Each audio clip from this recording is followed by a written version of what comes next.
हमारे साथ मौजूद हैं रहनुमा पीपल्स पार्टी चौधरी मंजूर साहब, उनसे जरा बात कर लें। तो चौधरी साहब, यूसुफ रज़ा गिलानी को फतहयाब कराने के लिए अपोजिशन जमातें पूरा जोर लगा रही हैं। मुस्लिम लीग नून की जानिब से तो इत्तला दी गई कि उनके चंद सेनेटर्स पर दबाव भी है। पीपल्स पार्टी के लोगों से भी राब्ते हुए हैं किसी के? नहीं, देखिए, ये दबाव तो होगा। दबाव तो अगर इस मुल्क का वज़ीर दाखिला ये कह रहा है कि आपने सिर्फ हुकूमत के ख़िलाफ़ नहीं, इस रियासत के ख़िलाफ़ भी इलेक्शन लड़ना है, एक तो वज़ीर दाखिला को अपने इस बयान की वजाहत करनी चाहिए कि क्या मतलब है इसका, वो क्या कहना चाह रहे हैं। अगर इस मुल्क का कोई आम आदमी कहे तो और बात है, अगर वज़ीर दाखिला कहे तो और बात। लेकिन जितना भी दबाव आए, उस दबाव के बावजूद हमारे सारे मेंबरान और अपोजिशन के सारे मेंबरान अपनी जगह पर खड़े हैं और यूसुफ रज़ा गिलानी साहब जो हैं वो चेयरमैन सेनेट मुंतखब होंगे। अच्छा, चलिए चौधरी मंसूर साहब, ये भी बताइएगा कि फ़िलहाल तो गिलानी साहब का नोटिफिकेशन हो गया, लेकिन इलेक्शन कमीशन में उन पर एक संगीन केस खुला पड़ा है, तो ये तलवार लटक रही है, इट्स वेरी मच देयर।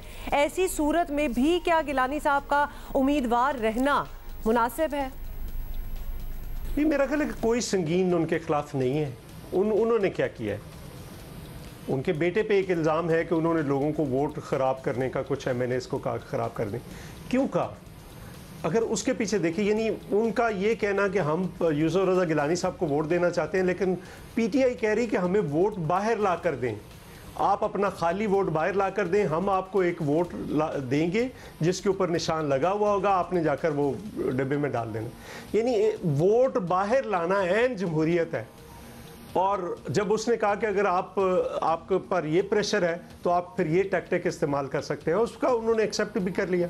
क्या है, कब जब इलेक्शन कमीशन ने कहा कि उन 4 लोगों को भी लेकर आऊँ, तो फिर ये भाग क्यों गए थे? लेकर आते ना, वो आकर कहते कि हमें कोई ब्राइब ऑफर हुई है, वो नहीं हुई। और ख़ुद इल्ज़ाम है, 70 करोड़ का इल्ज़ाम है कादर वाले टिकट पे, अबड़ो वाले टिकट पे 35 करोड़। ये हम नहीं लगा रहे, उनकी अपनी पार्टी लगा रही।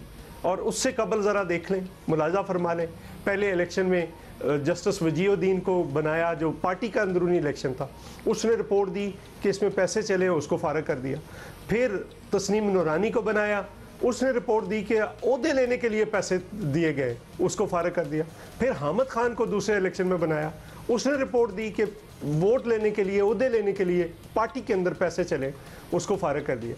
यानी एक पार्टी जिसकी हिस्ट्री ऐसी है, किसी और पार्टी पे ये इल्ज़ाम नहीं कि उसने टिकट देने के पैसे लिए, इन पे ये इल्ज़ाम है। और ये इल्ज़ाम हम नहीं, ये सारे इल्ज़ामात उनकी अपनी पार्टी लगा रही है। तो मंजूर साहब, बहुत शुक्रिया, आपने वक्त दिया। Good luck to you as well. आपके कैंडिडेट हैं यूसुफ रज़ा गिलानी।